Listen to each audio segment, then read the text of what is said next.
Question है वो timing work में है कि ए बी सी किसी काम को 10, 15 और 30 दिन में करते हैं। बाबू ए बी और सी ये 10 दिन, 15 दिन और 30 दिन में करते हैं। हमेशा ध्यान रखना है टाइमिंग वर्क का क्वेश्चन में कि आगे क्या बोल रहा है वो बात का चीज है। पहले हमको निकालना होगा टोटल काम और इफिशिएंसी। तो टोटल काम निकालने का जो तरीका हमारा होता है वो होता है एलसीएम। 10, 15 और 30 का एलसीएम कितना आएगा? 30 आएगा। 30 आ गया। इफिशिएंसी जो निकालते हैं मतलब हर आदमी का अपना काम करने का क्षमता होगा वो इससे डिवाइड करके निकलता है। मतलब 3 यहाँ कितना 2 यहाँ कितना 1। ये काम ऑलवेज करना है टाइमिंग वर्क में। इसके बाद पढ़ेंगे क्वेश्चन क्या बोल रहा है। इस पर क्वेश्चन क्या बोल रहा है? 3 दिन बाद एक काम छोड़कर चला जाता है। मतलब सर एक दिन में एक जो है कितना काम कर रहा है? 3 काम कर रहा है ना। तो 3 दिन में वो कितना काम करके चला गया है? 9 वर्क काम करके चला गया है। ये मतलब इस 30 में से 9 काम क्या हो गया सर?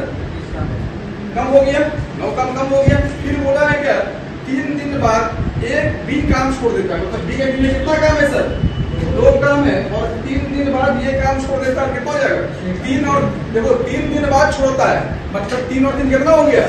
6। ध्यान रखना यहाँ पे क्योंकि 3 दिन बाद काम छोड़ा है मतलब क्या हो गया? 3 दिन तो यहाँ रहा है वो एक साथ और फिर 3 दिन बाद गया है। तो 3 और 3 कितना हो गया? 6 गुनी 12 काम ये किया उसमें से। तो 21 में से 12 काम कौन कर लिया? बी कर लिया। काम कितना बचा? 9 काम बचा। तो ये 9 काम जो है अब बोल रहा है कि शेष काम सी द्वारा किया जाता है तो कितना समय में? तो अब सी का एक्चुअली कितना काम है? 1 काम है। तो 9 बटा 1 दैट मीन्स 9 दिन आंसर। सर ये इसका जो है सर के लिए 1200 ए और बी किसी काम को करने के लिए 1200 का ठेका लेता है। मतलब कॉन्ट्रैक्ट कितना कर लिया बाबू? ए और बी 1200 का। मतलब 1200 रुपया का ये कॉन्ट्रैक्ट ले लिया। फिर आपका काम कर देंगे। फिर बोला है क्या कि ए जो है वो अकेले 6 दिन काम करता है और बी अकेले 8 दिन काम करता है। तो ए अकेले 6 दिन काम करता है और बी अकेले 8 दिन काम करता है। उस पर बोला है क्या ये दोनों सी के साथ मिलकर 3 दिन काम करता है। मतलब अब जो है लास्ट में क्या हो रहा है सर? ए भी हो रहा है, बी भी हो रहा है और सी भी हो रहा है। और ये काम कितना दिन करता है? 3 दिन। दूसरा सिखाया ना पहले काम निकालेंगे। 1200 में कौन वाला काम करेगा? जो पता होना चाहिए ना। तो 1200 में कितना काम करेगा? एलसीएम कितना हो रहा है? 24। मतलब 1200 रुपया का में कितना काम करना है उसको?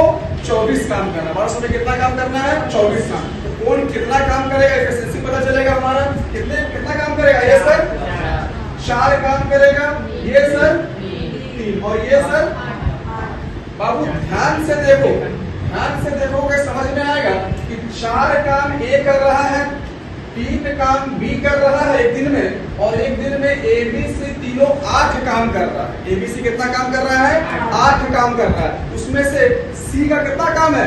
एक ही काम है ना। क्योंकि 7 काम में तो ऑलवेज सर कौन है? ए और बी है। तो सी का कितना काम है? 1 काम। उस पर क्या बोला है हमसे निकालने के लिए कि प्रत्येक का हिस्सा मतलब पैसा बांटेंगे किसके साथ सर? 1200 के साथ ना। पैसा कितना है बांटेंगे? 1200 में। और जो जितना काम करना पैसा मिलेगा। तो भाई ये कितना काम किया? ये कितना काम कर रहा है? सी कितना काम कर रहा है? 4 दिन 7 और 1 8। कितना बार में कटेगा? 150। मतलब एक काम करने में 150 रुपया मिलेगा। एक काम करने में क्या मिलेगा?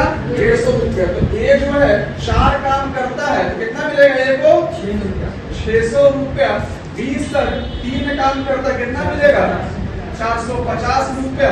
और सी सर 1 काम करता कितना मिलेगा? क्लियर है? इसको कितना पैसा मिलेगा?